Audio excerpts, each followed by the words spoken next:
Well, you might have noticed the market has been surging recently. And you know what? We've been very bullish here at MAPsignals. Today, we're going to be diving into small caps and why are they surging? And more importantly, can they keep going? Check it out. So here is our latest macro piece. And if you're not getting this for free, you're missing out. But our latest piece by Alec Young, small caps take the lead. So you might be wondering, why are small caps really outperforming right now? Well, there's a number of reasons.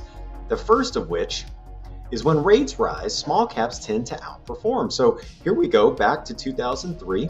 Here are all the instances where the 10-year yield rose, right? So you've got what, 1, 2, 3, 7, now 8 times where the yields are rising.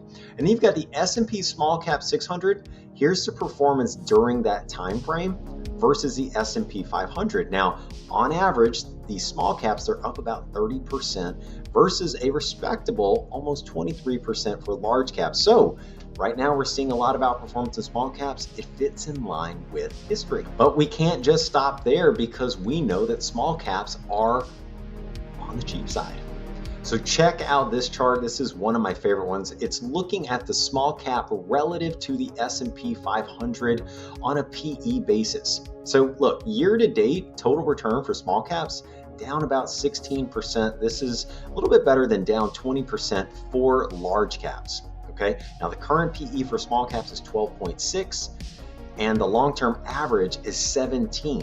Okay, so it is definitely a lot cheaper than what we see in large caps, right? Because their current PE is 16.4 versus long-term average of 16.7. So you're getting a really nice risk reward with small caps. All right, but let's keep going. How are some of these groups constructed? Because construction is very important. So let me show you what I mean.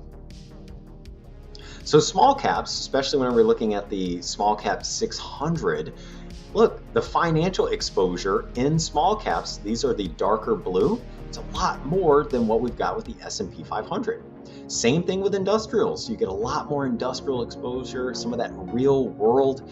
And I think more importantly, we all know technology has really suffered. It's a huge weighting in the S&P 500, some of those big cap multinational companies, right? Apple, Amazon, got a lot less tech exposure with small caps.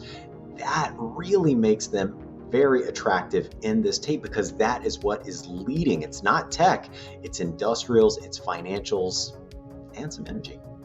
All right, so let's look at some MAPsignals data to drive it all home. And here we are, we're looking at our sector ranks here, and you've got what? Energy as number 1, industrials as number 2, staples and financials. Remember, I just told you, bigger weighting in financials and industrials, very low weighting in technology, which we know is a lower scoring group. So small caps are going to score well with sector construction.